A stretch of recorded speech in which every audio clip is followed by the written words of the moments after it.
perception of horror and the slasher genre had once again been queered, coming after what we had before deemed as modern. And therefore, post-90s, there was room for this perception to be queered again, through a text that was not only subtextually queer, but explicitly so. HELLBENT, written and directed by Paul Etheridge, was released in 2004 under Regent Releasing. The film centers its narrative around 4 gay party boys in Hollywood being stalked and eventually slaughtered by the masked Devil Daddy. HELLBENT was screened at several LGBTQ film festivals across North America between June 2004 and April 2006, and saw a commercial release in September 2005. The film would see some success amongst queer audiences despite a somewhat controversial attempt to distance itself from queer politics and low-budget gaysploitation films that had come before it. HELLBENT was the first North American slasher film to centre its narrative on queer men, and it continues to inspire discussion almost 15 years after its release. This episode will be focusing its discussion about HELLBENT and its importance as the first queer North American slasher film. It will question how the political landscape of cinema changed from the 1990s to early 2000s, and why, in turn, the depiction of queer people in horror changed from a coded villain to an explicitly gay protagonist. This episode will also explore HELLBENT's subversion of typical horror tropes, and how it uses its queer aesthetic and sensibility, as well as its use of the disrupted but deeply eroticized male body, and how this might add to its queer vision.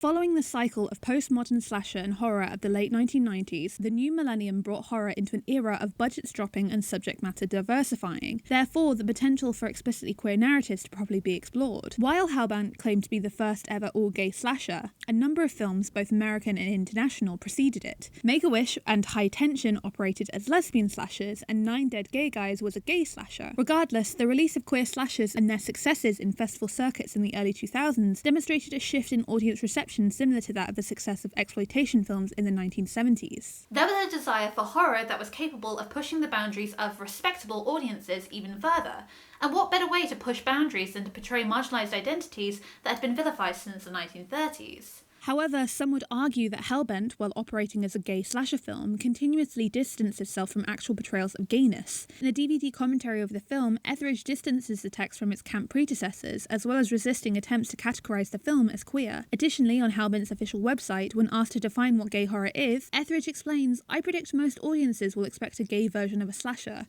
characters growling double entendres as they off each other. This image doesn't describe the film at all. What makes the film gay are simply its characters and their object of affection." Etheridge's refusal of the camp label proved to be controversial, as camp continues to be a fundamental facet of queer identity. According to Benshoff and Griffin, camp is neither frivolous nor apolitical, but it is always a critique of heterosexual privilege and presumption, and though it may be rendered as popular culture by wider society, it will always have its roots in explicitly queer politics. HELLBENT's deliberate distancing from a queer politic, rejecting camp in favour of traditional elements of horror, positions it as a rather conventional and perhaps conservative horror text, with depictions of gayness and gay sexuality completely incidental. Particularly in the casting of straight actors as the main cast, HELLBENT aligns itself with the conventional masculinity and maleness the slasher genre initially countered. But I don't think that's true.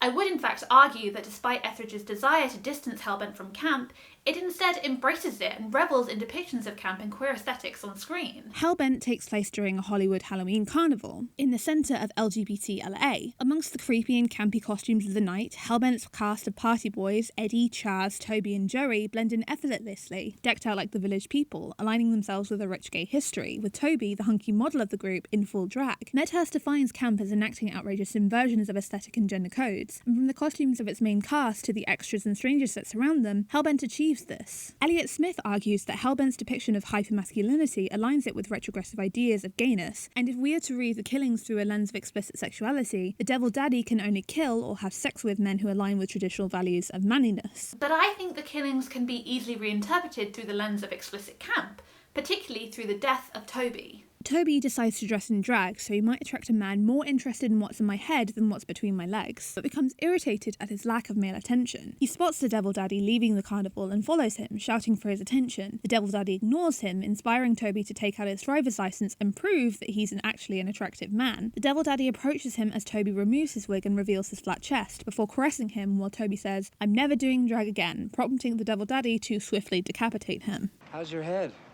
I haven't had any complaints yet. Reading the scene through the lens of camp, through the lens of outrageous inversions of aesthetic and gender codes, Toby's death could have been caused by his de-dragging. When he rejects queerness to perform the codes of hypermasculinity, he goes against the definition of camp. In saying, "I'm never doing drag again," Toby promises to essentially never perform the codes of camp, to be straight passing. Through an explicitly queer lens, the Devil Daddy could potentially be read as punishing hypermasculine, gay and queer men who do distance themselves from queer and camp politics, rather than just the punisher of sins, as Etheridge claims him to be. Additionally, with the setting of Hellbent being the Hollywood Halloween Carnival, many of the places that the cast finds themselves in represent gay spaces. An evocative example of this is a gay S&M bar, with many of the male patrons clad in bondage gear. Gay-coded BDSM and the leather subculture among gay men has a close association with queer politics, specifically the reclaiming of hypermasculinity, something traditionally stereotyped onto the patriarchal heterosexual male through the lens of homosexuality and gay sex. This setting aligns itself with queer aesthetics in a way that cannot be removed from its gay roots. Even the lighting of these settings reads as a kind of queer coding. In a video essay about the rise of bisexual lighting, or lighting with hues of pink, purple and blue, Kellgren argues that since the beginning of film, lighting has been used to flatter and fetishize. For the marginalized, unnatural lighting is freedom. It happens in places without sunlight and in artificial spaces, e.g. nightclubs and gay bars. Queer stories in cinema often bathe in unnatural lights, for example, Moonlight's use of blue, San Junipero's neon pinks, and Atomic Blonde's employment of the entire spectrum. Indeed, the lighting of Hellbent aligns with these ideas. The Devil Daddy is often bathed in shades of red and pink, therefore his presence conveys an impression of gravity and dignity, and at the same time of grace and attractiveness. Eddie and his friends are typically associated with blue, which displays its character as above defined, in an attractive manner. When the Devil Daddy interacts with the rest of the cast, they are lit in shades of purple, thereby representing a unity of opposites, or perhaps the unification of the mask, the masculine, the giver of violence,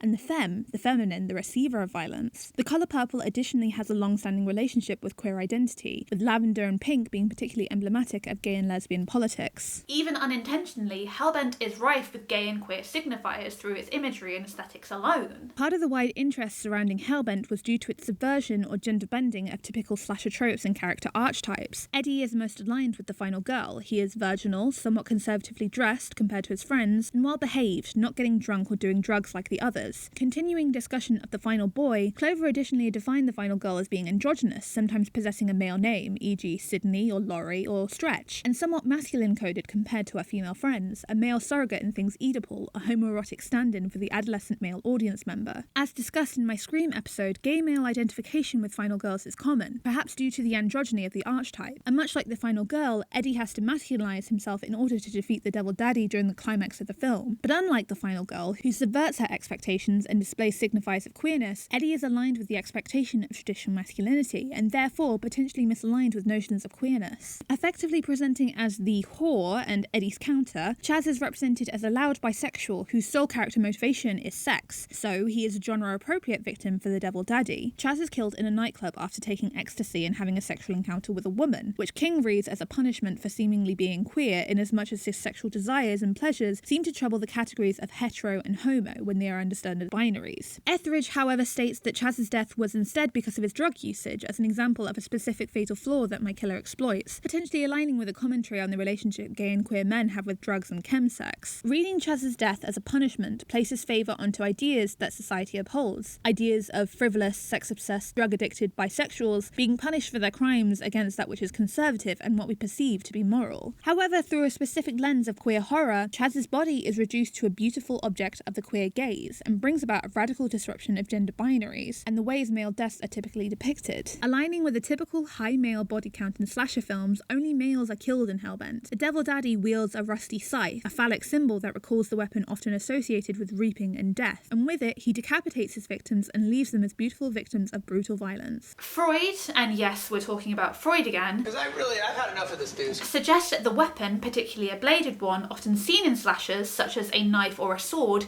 is a symbol which refers to a penis, and this is a theory that aligns itself with viewing horror through a queer lens. Enshoff writes in discussion about Madhouse, many of the film's murders are committed with phallic weapons, knives, pitchforks and swords, and the corpses of beautiful young women that the monster queer has killed are frequently fetishistically displayed within the mise-en-scène. Hellbent directly subverts this by fetishizing its beautiful young men through brutal violence. Joey, the youngest of the group and first to be murdered, is grasped by his throat, the camera lingering on his gasping breasts and trembling body as if at the point of climax before he is decapitated. When the Devil Daddy leaves his body, he is discovered by two gay men who don't immediately recognize him as a corpse and chastise him in a flirty way for scaring them. There is an emphasis on the eroticism of the male deaths in Hellbent, and this can be interpreted through the filming choices for each death. Joey's death takes 30 seconds, Chaz's takes a full minute and 20 seconds, with both bodies being represented with close-ups on facial expressions, a pan down of the body with a particular emphasis on the penetrated chest, aligning each death with forms of twisted masochism. Now, let's compare Hellbent's violence to another famous death scene in slasher history. An average male death in a classic slasher film, for example Kirk in Texas Chainsaw Massacre,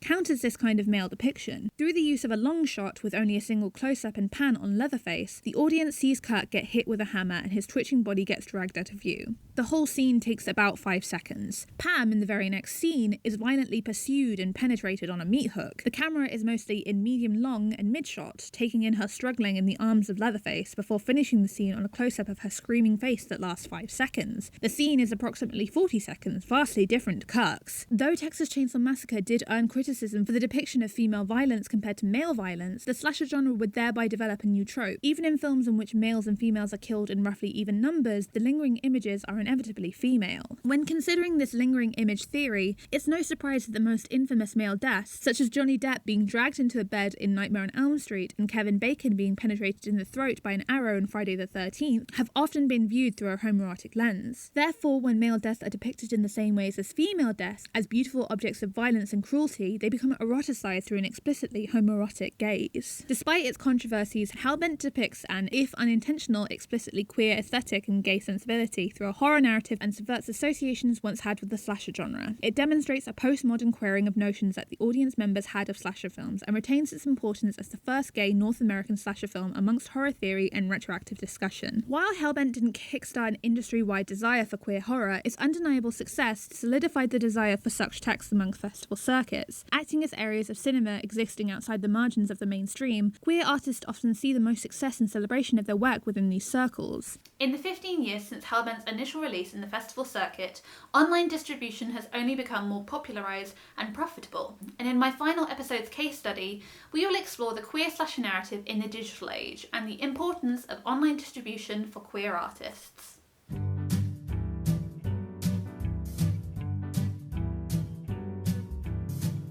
Hey, thanks for watching. I've lost my mic, so this audio isn't as good as the rest of the video was, but my enthusiasm is still here.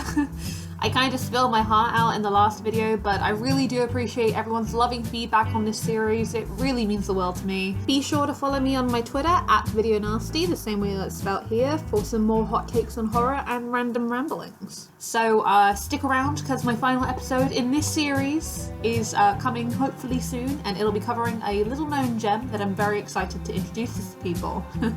So thanks again, have a great day, stay safe, and remember, stay spooky.